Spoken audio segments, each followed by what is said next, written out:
Bonjour à tous, Sid avec vous. Voilà, je vais revenir sur le petit suivi de Shiba. D'accord? Pour l'explication, ce qui a été prévu se réalise. Donc, Shiba, bien sûr, vous avez ici une zone, ici un ATH ici, effectué.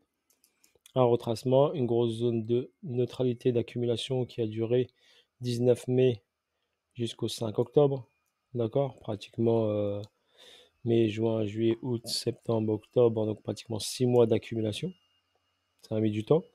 Ensuite, le prix, bon, a pumpé en deux fois. Donc, une première fois, une deuxième fois. Il est venu prendre l'ATH ici, l'ancien ATH, et il a fait son plus haut. Ici, à 4,0, 80, 88,50. OK? Là, je suis en H4. À partir d'ici, bien sûr, il a retracé. Donc, la montée était trop verticale. Donc, forcément, on est revenu à la zone de départ de l'amorçage de cette montée. Donc, on est monté ici, retour à la casa, tranquillou. Quand ça monte trop vite, regardez, là par contre, regardez, ça descend comme ça. Et bien si ça monte comme ça, c'est beaucoup mieux. Si on a une montée comme ça, bah, le cours il va tenir. Mais si on a des montées comme ça, bah, le cours il tient pas, car il doit revenir directement. Voilà pour votre information. Donc si on monte comme ça en consolidant, c'est beaucoup plus intéressant pour un actif. Car après, il y aura du mal à descendre. D'accord? Parce qu'il a consolidé sa hausse. Ok, pensez-y. Montée vertigineuse, méfiez-vous. D'accord? Soit vous encaissez une partie, un pourcentage.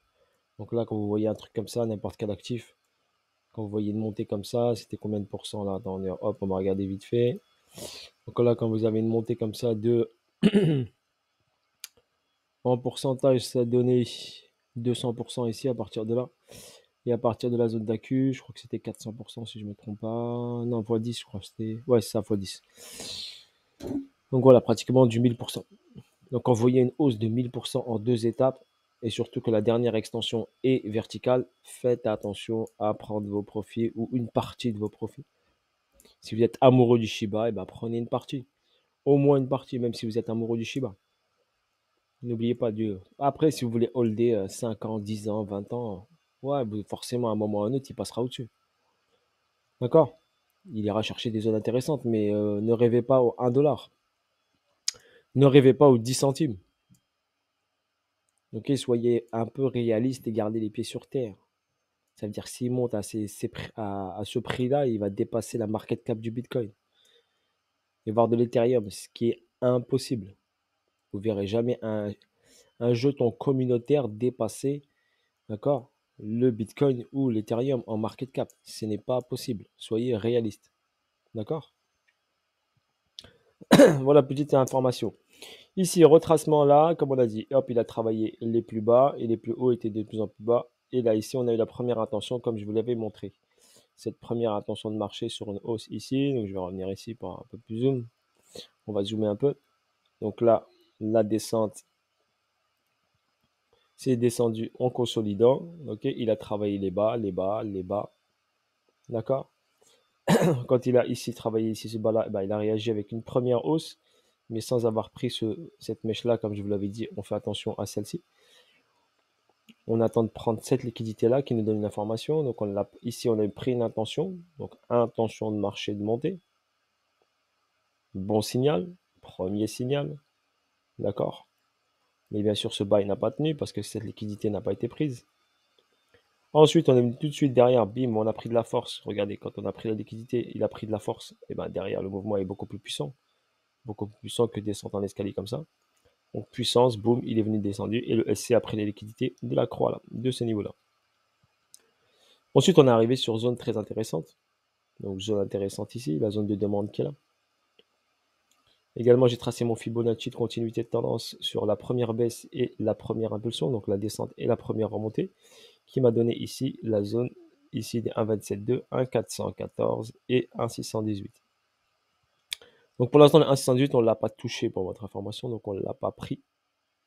Ok. On n'est pas venu titiller les 26,67. Donc les 26,67, on s'est arrêté ici dans la zone des 28. Donc 4,028. Donc là, on a une accumulation qui se met en place ici. Vous voyez, SC, AR, ST, STB. On a pris la liquidité du SC. Donc Là, on valide l'accumulation. On la valide. Et derrière, on a une hausse. Donc, cette hausse-là valide l'accumulation. Et en plus, comme je l'avais dit, on a pris ici l'argent de ce niveau-là. Et on vient de prendre l'argent du AR.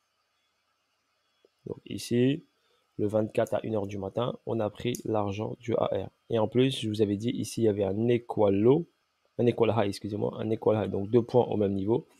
C'était une liquidité qui devait être prise. Donc, il a réagi ici avec une réaction baissière. Et derrière, il est venu la prendre. Et tout de suite derrière, il est redescendu. Donc, il a pris l'argent de cet equal high, plus il a checké la prise de liquidité du AR. Donc là, on est sur de la prise de liquidité. OK? Donc là, il va nous dessiner une cause ici. OK? Pour pouvoir descendre. N'oubliez pas, cause à effet. Là, on a une cause, on a un effet. D'accord? Là, on a une cause qui va se mettre en place, on aura un effet. Donc l'effet, il va être vers le bas. Il ne faut pas vous inquiéter, il va redescendre, car ici, regardez, quand on a une mèche ici, une montée verticale comme ça, eh bien, on doit venir rééquilibrer le marché. Donc on doit venir retester le marché. OK? En ce qui concerne la petite unité de temps, je vous explique, hein, j'essaie d'être le plus simple possible, que vous puissiez comprendre. D'accord? Je ne vais pas rentrer trop dans les détails. Donc là, un equal high, c'est 2 points au même niveau. Et c'est une liquidité qui est en attente, soit elle est prise tout de suite, soit elle est prise un peu plus tard. Mais en tout cas, elle doit être prise. Et là, on l'a fait premier retracement, il est remonté direct. OK. Ceux qui sont des héliotistes, et on peut faire vague 1, vague 2, vague 3, vague 4, vague 5.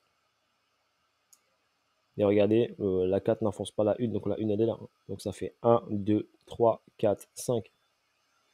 Si on trace notre Fibo de continuité de tendance, très simplement, on part de la première impulsion, premier retracement. Et là, on est arrivé quoi? Regardez, le ratio mathématique. Pourquoi je vous dis je me fie aux mathématiques? 1,618, il est où? Bah, il est là. Est-ce qu'il s'est arrêté par hasard? Là, par hasard? Non, regardez. Nombre d'or, 1,618,39,79.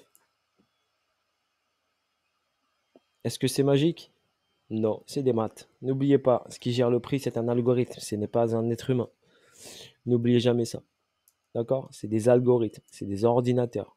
C'est pas un être humain. Si on regarde les volumes, donc les volumes ici, regardez, donc on a un gros volume acheteur ici. Bon, on est en H1 quand même. Donc H1, donc gros volume acheteur là, gros volume acheteur ici. Donc là, le gros volume acheteur, il a été ici. Donc on a défendu ce prix-là. On a vu que le prix était intéressant, donc on a acheté. D'accord? Si on compare les volumes, ben, ce volume-là est plus important que tout le reste qui est à côté. D'accord? On a celui-là qui est important. Donc les gens sont rentrés ici sur la zone des 33. Et là, ici, on a ici rajouté. Et ici, on a encore rajouté. Et regardez, les gens, ils sont rentrés sur ce sommet-là. D'accord? Et ils ont subi ce retracement. Donc si vous remarquez bien, il y en a, ils se sont dit, hop, to the moon, c'est parti, il va partir sans moi. No panique. Quand il monte, je dis toujours, vous avez toujours une deuxième chance de rentrer. Donc ne pas paniquer. La deuxième chance, ça sera toujours présente. Il faut juste être patient. Attendre les bons signaux. En ce qui concerne les MM, donc la MM50, elle est là. MM200 qui est là. Donc ici, on a une cassure ici, MM50, MM200. Un retracement, un rebond sur MM50 qui est parti. Voilà, ceux qui aiment bien les moyennes mobiles. Donc ça, n'oubliez pas qu'on est en H1. Donc maintenant, je vais... allez, on va regarder ici. On a un peu le temps, les moyennes mobiles sur en daily. Comme ça, je vous fais une belle vidéo de Chiba. Voilà, moyenne mobile daily. Ok, daily. Elle est, moyenne mobile, elle est là. Donc regardez, moyenne mobile, j'ai la 200 qui est là en bas. Ok. Et j'ai la 50 qui est là. Donc moyenne de prix de 200 périodes, moyenne de prix de 50 périodes daily. Donc 50 jours, 200 jours. Ça veut dire qu'on prend 200 jours, on fait la moyenne du prix et on a ici ce ratio-là. Et là, c'est la moyenne sur les 50 derniers jours et là, c'est les 200 derniers jours. Donc vous voyez que le prix est entre les deux. Donc entre les deux ici. C'est pour ça que je vous dis potentiellement le prix doit revenir ici en bas pour recharger. Il nous fera SC, STB, Spring et on partira. D'accord? Je le vois bien rebondir ici sur la MM200, valider ici le 1,618, valider la prise de liquidité du STB, faire le Spring, valider l'accumulation et après prendre de la force. Et là, boum, vous aurez une accélération haussière très importante. Ok, c'est ce que je vois moi personnellement. Rien n'empêche bien sûr de faire du trading, de rentrer, d'encaisser, de rentrer, d'encaisser. Après ça demande déjà un peu de niveau. D'accord, ça demande un peu de dextérité. Donc on va aller ici en H4. En H4, on a quoi? Regardez, MM50 qui est là, MM200 qui est là, donc MM200 qui venait d'en haut, MM50 qui venait d'en bas. D'accord? Donc on a ici cassure de la même 50, rebond sur MM200, hop, cassure MM200, retour ici sur MM200. Et on est en dessous de la MM200 en H4 pour votre information. Ok? Donc voilà pour ce qui concerne la moyenne mobile. On peut checker comme ça vite fait rapidement ce qu'il en est, mais il ne faut pas trader avec, hein, de préférence. Si on regarde en daily, le volume, on va regarder vite fait le volume en daily. Et si on va remarquer ici, gros volume ici. Mais ici, il n'y a rien, regardez. Ça reste plat quand même. Donc on a ici acheté fortement sur ce niveau-là. Donc là, c'est pour ça que je vous dis, j'ai tracé le rectangle vert. Parce que la grosse zone de demande, elle est là. D'accord? La grosse zone de demande, elle est là. Regardez, le volume, c'est là où le prix sera défendu le plus. C'est-à-dire, si le prix redescend là, il y aura une grosse défense des acheteurs. Donc, une grosse défense acheteuse ici. D'accord? Et regardez ici. Sur ce niveau ici, on a du volume, mais c'est sur la fin. Donc, ceux qui ont acheté ici à la fin, ils n'ont pas encaissé, ils se sont fait piéger. Et là, le volume, regardez, il ne fait que descendre. Donc, quand vous avez un volume qui descend comme ça, forcément, le prix, le bas, il ne va pas tenir. Il ne faut pas rêver. Regardez, le volume, le buy, il ne va pas tenir. Il va pump un peu, mais il ne va pas tenir. Ok? Donc voilà les explications rapides pour vous expliquer le plus simplement possible que vous puissiez comprendre ce qui se passe. Si on le colle au Bitcoin, allez, comme ça je vais faire la totale. Si je le colle au Bitcoin, Bitcoin il est où? Mon Bitcoin il est là. Hop, voilà. Donc si je le colle au graphique du Bitcoin, donc j'ai la hausse du Bitcoin, regardez, hausse du Bitcoin. Donc forcément cette hausse du Bitcoin, et Shiba il a suivi. Regardez, il est pratiquement corrélé avec le Bitcoin. Bitcoin a chuté, Shiba a chuté. D'accord? Bitcoin est monté, Shiba est monté. Donc on peut avoir ici une poussée bien sûr. Donc suivez, si vous voulez suivre le Bitcoin, suivez le Bitcoin pour suivre le Shiba. Mais après techniquement, ça reste ici comme je vous ai dit, sur une zone intéressante avec ici un equal low, ici de l'argent qu'on a pris. On peut ici rechecker encore et après redescendre. On peut aller chercher ici les 40,61. 40,61, je pense que c'est un bon niveau. On peut aller checker hop une dernière fois là. Pourquoi? Parce que regardez ici. Donc explication rapide. Donc ici, si on a une réaccumulation, ça donne BCARST. Donc ST. Donc BCARST. Et on va descendre ici en dessous. OK? Cet exemple. Donc BCARST, si c'est une RAQ, on va venir chercher en dessous d'ici. Donc revenir ensuite au propre d'activité et descendre. Si c'est une distribution, pour l'instant, c'est pas assez clair pour que je vous dise. D'accord? Si c'est une distribution, d'accord, on aurait ici un plus haut BC, ici on aurait un AR, on va avoir un ST normalement qui ne doit pas dépasser ce niveau, qui doit retester ce niveau-là, et ensuite une descente vers le bas. Donc après avoir regardé par contre, on va aller en weekly rapidement, comme ça je vous fais la totale, et je ne reviendrai pas dessus. Regardez, on va regarder en weekly. Donc weekly, weekly, daily.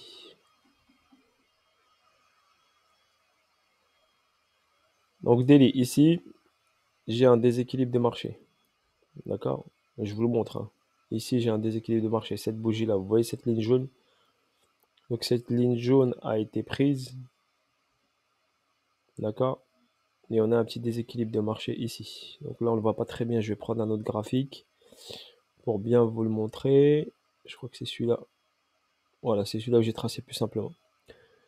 Donc tout simplement ici, donc j'ai une zone ici, on appelle ça un order block, cet order block ici, donc on avait un order block là, donc on est venu chercher ici, le prix est venu chercher l'order block celui-ci, cet order block ici, j'ai un petit déséquilibre de marché. Si je me mets en logarithmique, je vais vous le montrer. Donc, ce petit déséquilibre de marché, donc vous voyez ici, là, on a pris cet argent-là, mais ici, j'ai un déséquilibre de marché sur les 1,618. D'accord? Pourquoi je vous dis, on risque de revenir sur le 1,618 à 25,54, ce qui validerait le spring. D'accord? Ce qui validerait pour moi le spring, ou on reteste ici l'endroit et on repart. Là également, vous avez bien sûr un déséquilibre, donc une hausse rapide ici, et forcément vous avez un déséquilibre. Si ici je vais en weekly, ça va me permettre de voir ici, tac. Pourquoi je vous dis cette zone? Voilà la zone importante, elle est là. D'accord? Ici qui est marqué avec cette bougie là, ce doji là.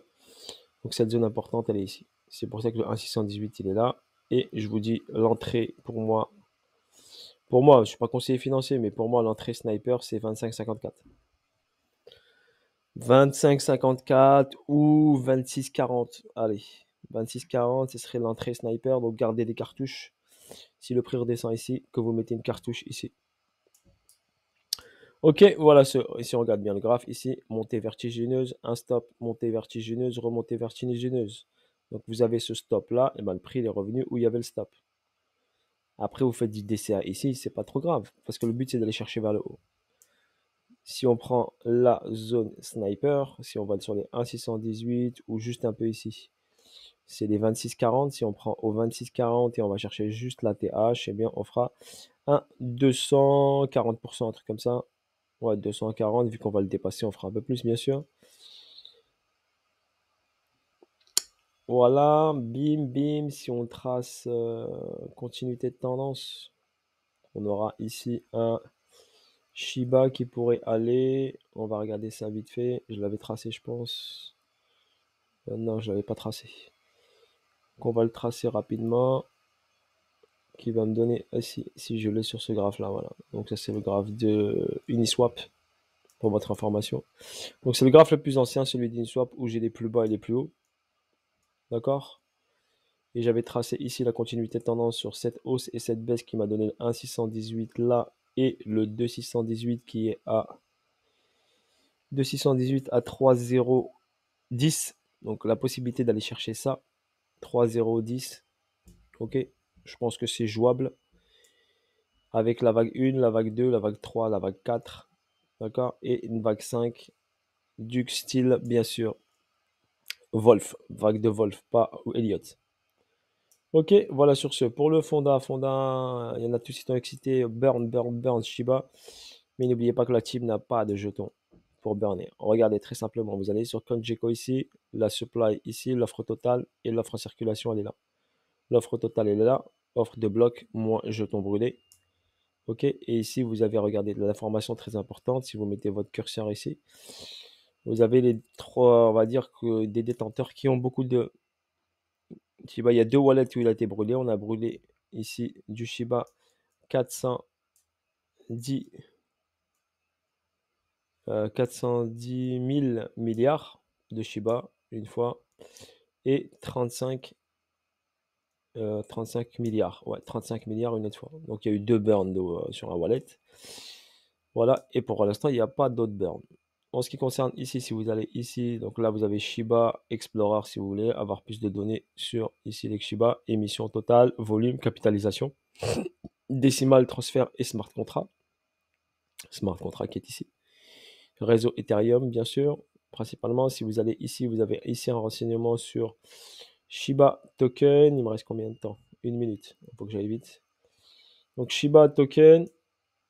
Donc là, vous avez ici Indian Relief Fund et Vitali.